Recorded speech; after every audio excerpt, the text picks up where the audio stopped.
Hey guys, it's Shell, your rolling MC, and this is Hitting the Streets podcast. So today I have Shalanda Hearne back on the show, and we have a special guest tonight, Tiffany Jones.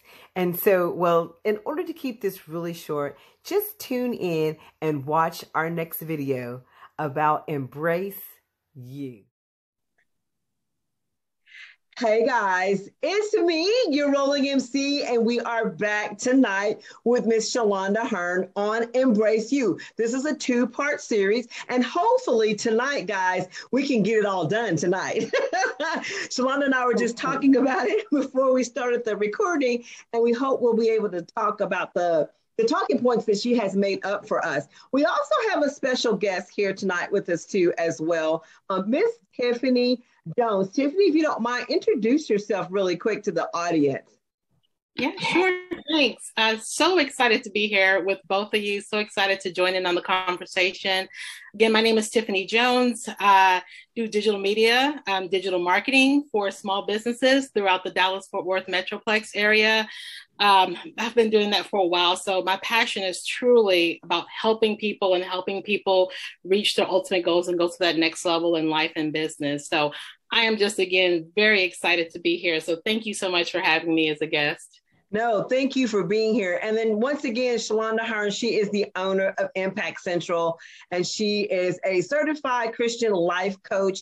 And tonight we're going to talk about, there's some talking points that she had. And tonight we're going to talk about knowing who to ask and how to ask for help, identifying a stable circle or a stable tribe. So Shalanda, you take it away and elaborate on that. Sure. So we're not going to piggyback too much from the first episode, but it's the segue, obviously, because after you have, kind of gotten to a place where you can identify yourself, you can actually accept who you are, your identity, and your weaknesses and the areas of strength as well. And so embracing that vulnerability is also important as well. But when we talk about, preparing to get to that space and I'm glad Tiffany is here because I remember us having this conversation as I was really trying to walk through this particular series. And she spoke something to me talking about unspoken insecurities. And when she said that, I had to dig a little deeper into that because when you think about those things that you don't even want to talk about those things to people. And it could be for multiple reasons because you think it's just that bad that you don't want people to judge you. You think it's just that bad and you don't want to, Okay, guys, we had a little bit of technical difficulties, but we're back now. And Shalanda was talking about the unspoken insecurities. So Shalanda, go ahead and take it away. Yes. So when it comes to those moments where you really want to talk to someone, and there could be various reasons why you feel disconnected and not, sometimes it's because you don't trust people. You don't trust that people are going to handle the sensitive things about who you are and how you are and what you've gone through. Or maybe, again, we're talking about that strong woman. The strong woman always wants people to think that I have it together. I don't have any issues, because the moment that they start grasping that I don't have it together, I'm likely going to be judged. I'm likely going to be, oh, well, you've been putting on the front all this time. That's really not the case. But as I was really thinking about that, when it comes to really thinking about how to kind of move yourself out of that space where you have a whole lot of people who are in your life who are constantly grabbing at you. And we talked about that in the first session as well. Yes. And you're constantly having those leeches in your life. Yes. How are you going to have room for people who actually want to love you, who want to accept you for who you are, who want to, be open and honest with you and still love you regardless? So Yes. First, let's move those people out of the way. Let's start recognizing those people who are constantly pulling from you and draining you and not respecting who you really and truly are. But the moment that you grasp that identity, the right people are going to come into your life. You need people who are stable, people who are not rocky, people who are not always wavering, going from one thing to the next. people who are going to be consistent in your life, people that when you call them, they're listening to you. One of the things that I learned about me personally many, many years ago, and it's something about, recognizing your skills, but also the things that you don't even think God gave you. God has given me this ability to listen to people. And then when I listen to people, I'm listening to people based upon who they are, not based upon what I've been through, not based upon what I think or what I feel. I'm listening on your behalf. So my feedback, so my opinions, and so anything that I want to share with you to support you is going to be based upon what I heard from you. So you're not thinking that, oh, come on, I know women, I know we know this. The moment that we tell a woman something, a certain woman, you know what, I've been through this, girl, if I were you, please don't do that to me. It's true. Because you will never be me. Right. And if you are really my true friend and you are genuine, you know that I'm totally different from you. Yeah. We may have some similarities, but we're totally different. So someone who constantly says those things is probably not the best person that you want to trust with something vital, something sensitive, something deep that you want to open up to. Don't just open up to those people. How do you know? How do you recognize? We've talked about this when we were, like I said before, we had our little date night at Manny's, which, by the way, we need to reschedule one. Retake.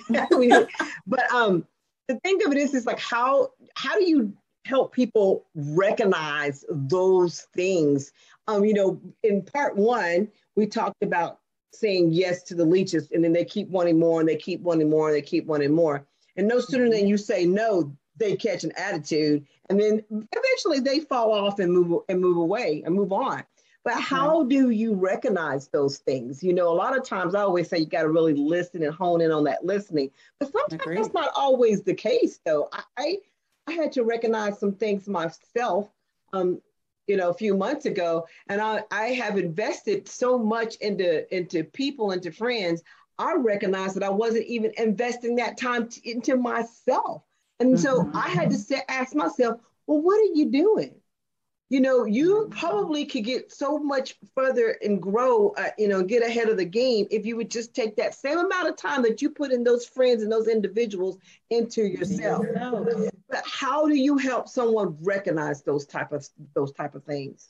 You said it. That's the first thing, is listening. And dare I say, pray, because you definitely need some level of sensitivities spiritually to be able to determine, who's right for you. Because it could be, I know we've all heard season and a reason.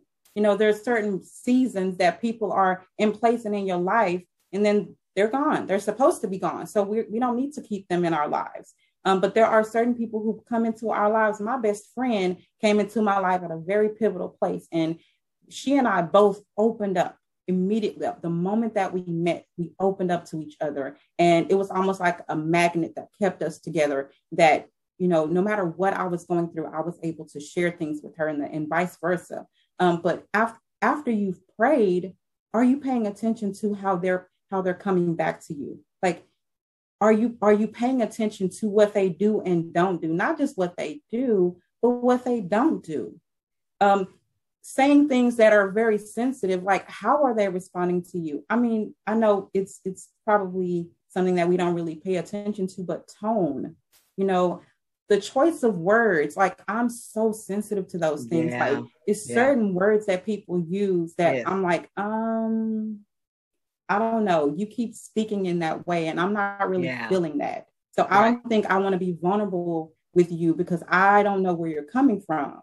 You may be judging me and trying to pretend like you're not judging me.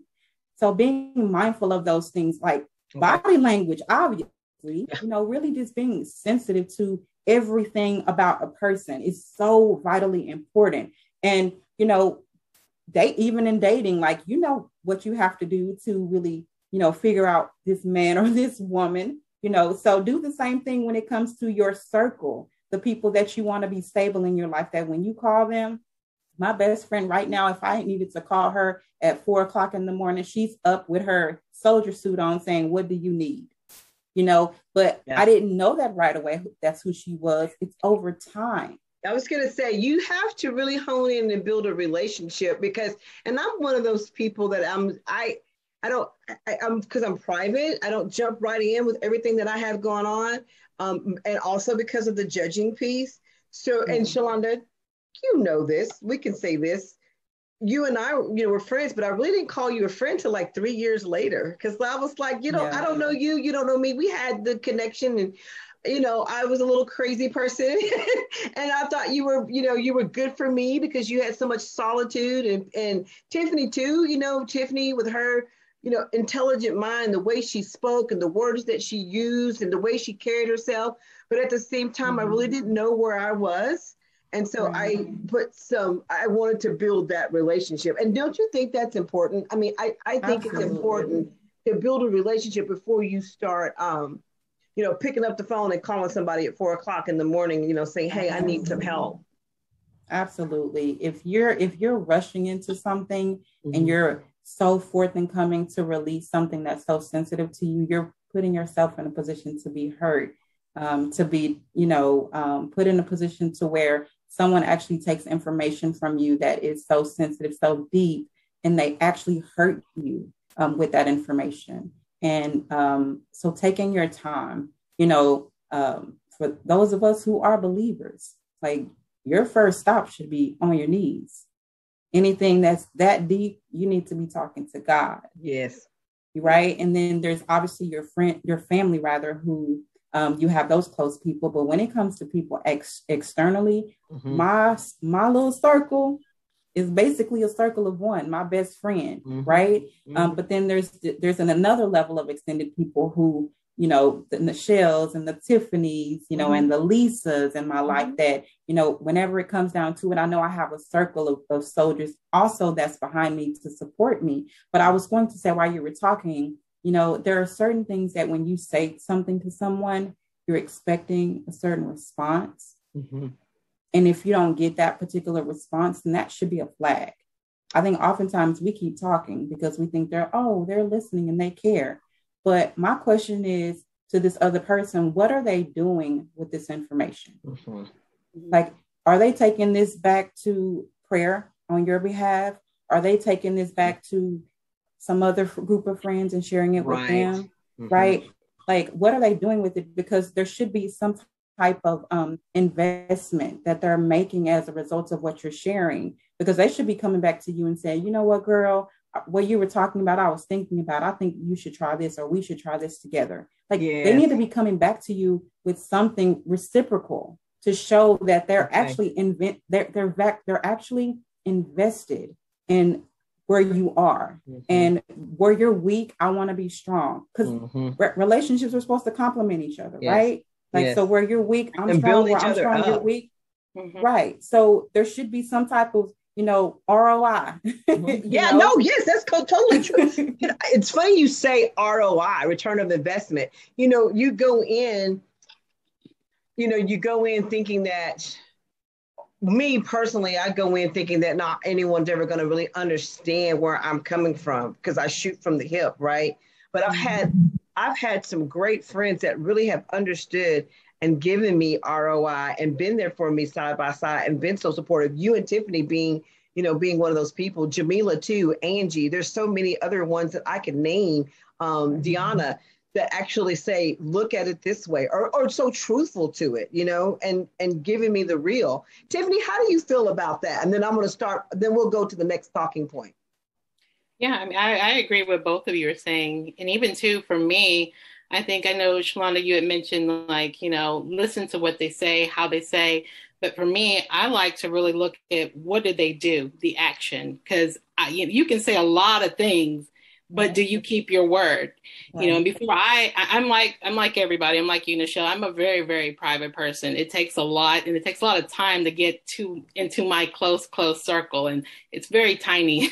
But what I do for people, I love people, but at the same time, I'm always, watching. Like, if I give you this little bit of information here, I want to see, what you do with it. Do you keep your promise? with the small things, because if you can't do that for the small things, then I know something deep, something that could be very impactful, that could possibly harm me.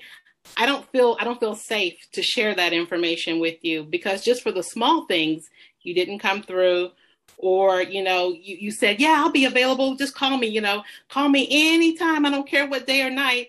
And I call and you don't answer and you don't return the call. So, words are words, but action is what gives true meaning. And that's how I really look at people, to say, like, is this someone, that I feel that I can trust, someone that I can rely on? Because I know the type of person that I am. If I open myself up to that and that person comes to me, I'm about keeping 100%, being committed to what I'm telling someone. So if I told you I'm going to do this, I'm going to do this.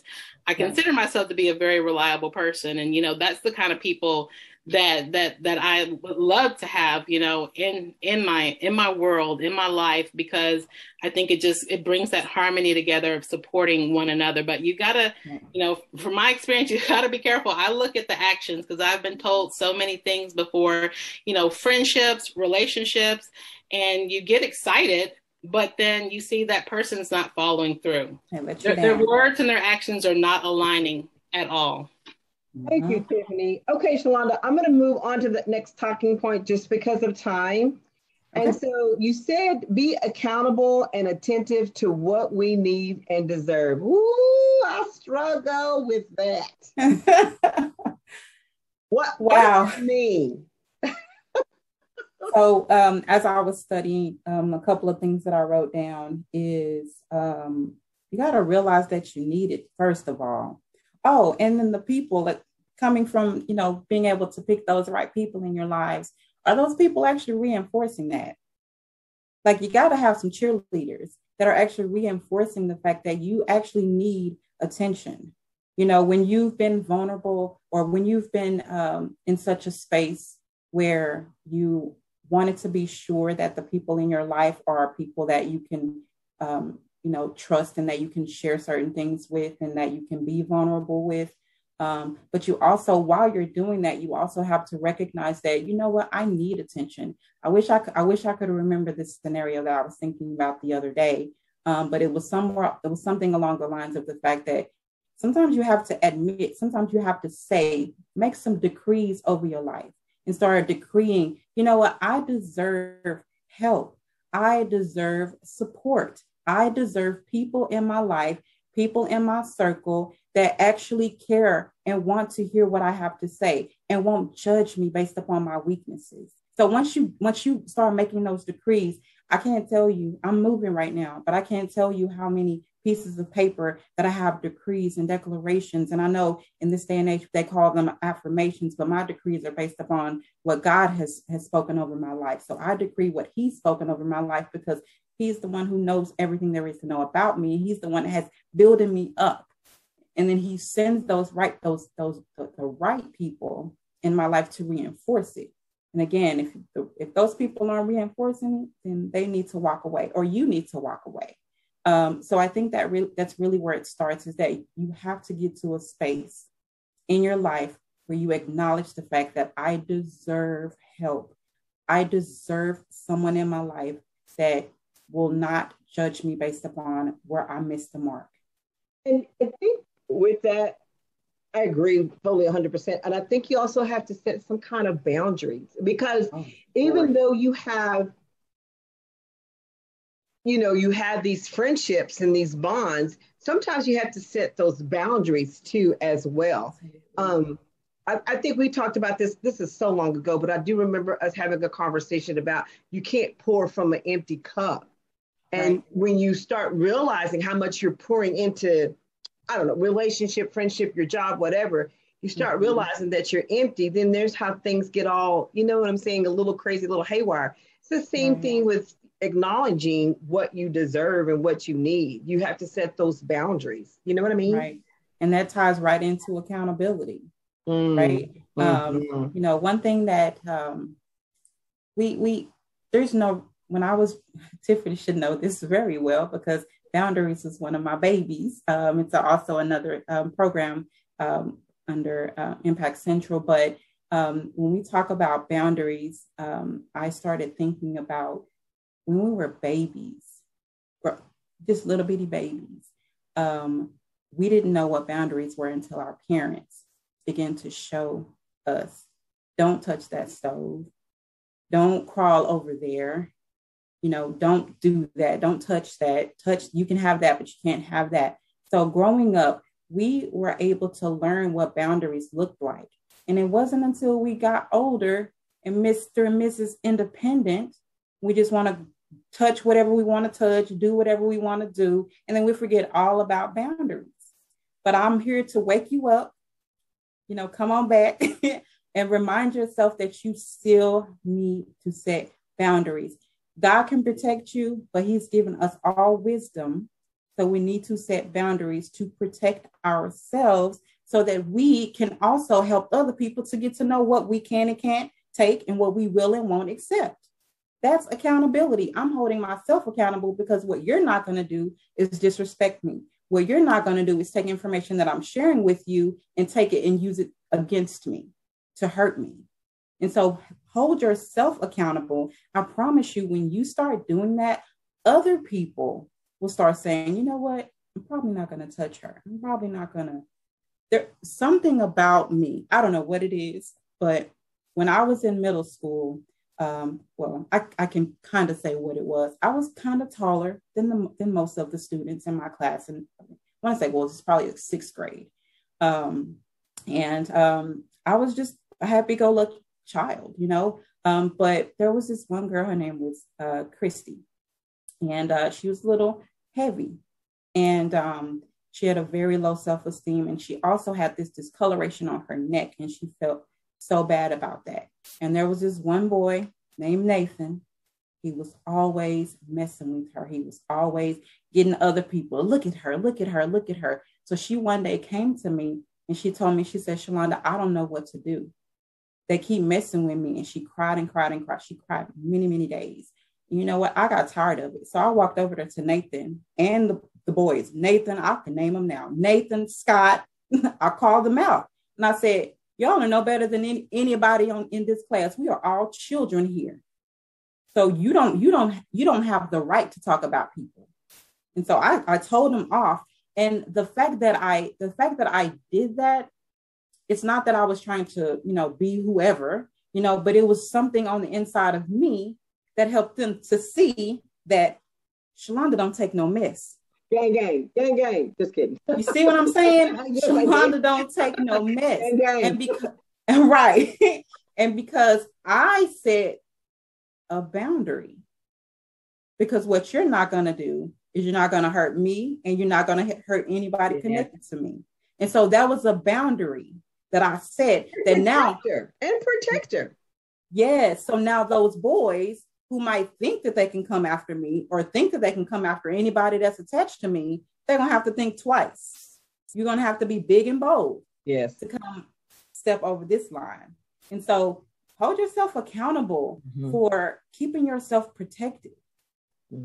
And know that you can trust those people in your life. And I didn't mention, what else did I write here? Sometimes you need help in the form of advice. Sometimes you need someone to accept the space you're in, then encourage and support your growth. So we talked about that, supporting your growth, but just trusting your circle. Whoever that is, trust that circle. I know sometimes you feel like you need a whole choir, around you, but you really don't need that. You just need that trustworthy circle. And you need to know on the inside of you, you got to get to a place. That's what my services are for, to help you to dig deep and figure out who you really and truly are. Because sometimes your true identity is so dormant that people are confused. They're like, I don't know who you are. Yeah.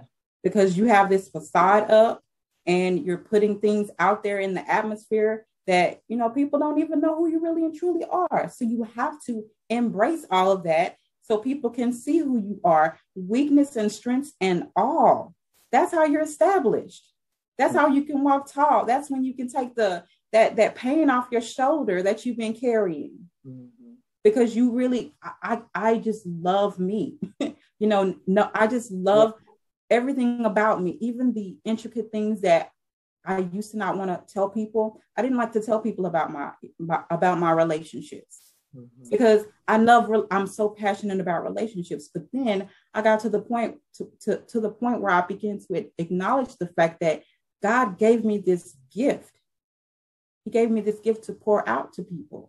And so that knowledge and that understanding and that acceptance of my identity, now I can speak to things that I normally didn't used to speak to. Right. So knowing is so freeing. It's so liberating when you really and truly can know with confidence who you really and truly are. So you can start setting those boundaries. So you can start accepting things and acknowledging things and decreeing things and believing it. Other people are going to come. They're going to follow suit. I promise you. Yep. They are going to follow suit. The moment that you are confident, they are going to see that confidence and follow suit. It's so funny you bring all that up. You make me think of a couple of times that this is, some people probably think this is weird, but I don't. There's times where I get the doubts in my head and not feeling confident. And I'm so ready to throw in the towel. I swear to you, Tiffany will text me out of the clear blue sky. It's like she in my head. What are you doing? What's up? Blah, blah. And just check it. Or I'll text her and she was like, oh my God, you crossed my brain. You crossed my mind. And then we start talking and then it's just whatever happened. I'm like, girl, I'm having a hard time. I don't want to do this anymore. I don't think it's working, blah, blah, blah. And then she goes, hold on, let's chat. Let's talk about it, or vice versa. It's so strange.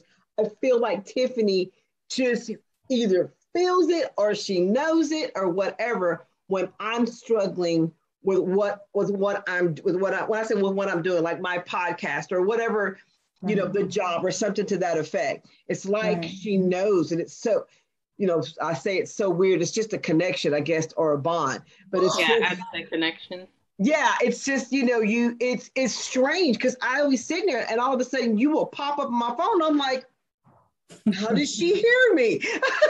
My thoughts, Right. It's part of that is the longevity of our relationship, the longevity of our friendship, her knowing me at my ugliest and knowing me at the great, the greatness that's in me, where she's able to speak to me and guide me in a way to get back up again, get back on the horse and pull up my bootstraps and keep moving forward.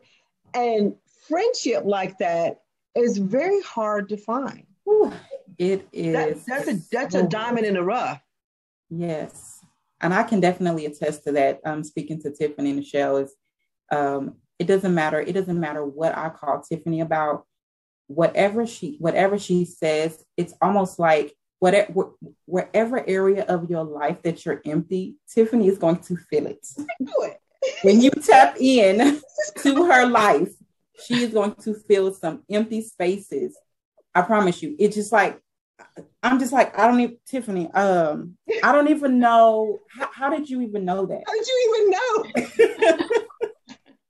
Tiffany, I know it sounds like but we're serious. Like, I don't know how you know. And I know it's a connection in the bond. I do, but like, I feel like sometimes you're in my head, even though I haven't talked to you in weeks. When we talk, she just rolls right into it. And Shalanda, to your point, the same thing with you as a friend. The guidance and the faith, you pour that back into me, because I can be a doubting Thomas. Do you know what I'm saying? But it's just so strange that with Tiffany, it's just like she knows. And I'm just like, girl, I ain't talked to you like in 3 weeks, 4 weeks. How you just know? It is definitely a gift. Yeah, it's very flattering. Thank you both. Yeah, I just say, it's a gift from God, I guess. It's just the way that I connect with people. And like you said, we've been connected, for quite some time now. Yeah. And in all honesty, so, I know both of you, but two, sometimes I take myself out of the picture. Like, if I were in their shoes, I would want that friend to come and, be helpful and give the advice. And so I honestly, I try to treat people the way that I want to be treated. So, it's just a part of who I am. Everybody get you a Tiffany Jones. Yeah, okay? I'm just fixing this up. Tiffany in my life, I wouldn't wear out the original Tiffany. I'm like, girl. Seriously. All right. Seriously. So real quick, so we can wrap up, Shalanda. Last week we talked about your event, Embrace You, but this time I want you to talk about Mpact Central. So how did this come about? Woo. So the business came about pretty much the moment that I became a certified life coach.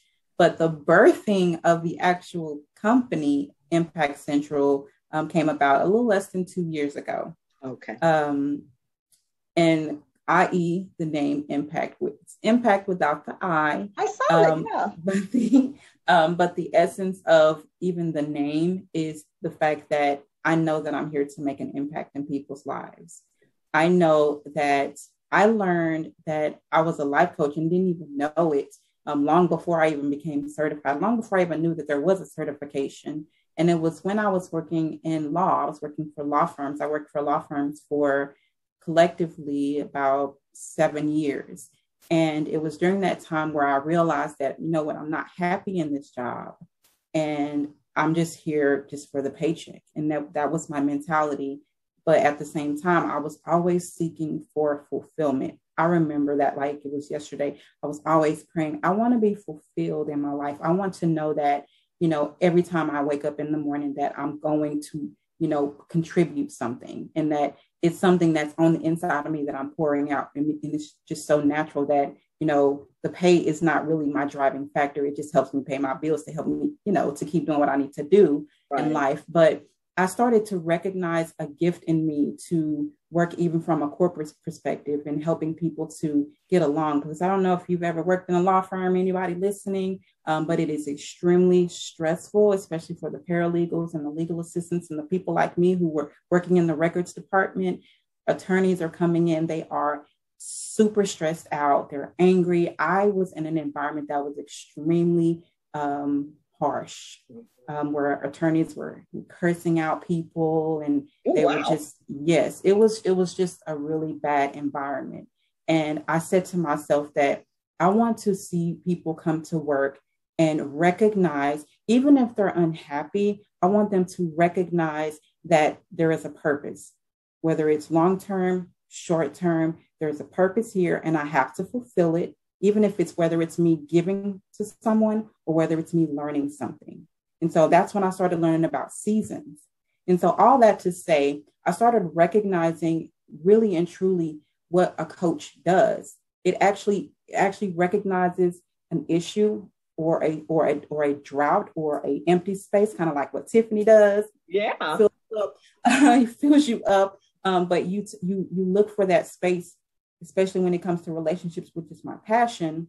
Even in a corporate setting, I wanted to go to this law firm. I made a pact with myself that I want to go to this law firm. I want to go to this job every single day, knowing that my purpose is to be here for a reason. And I have to fulfill that.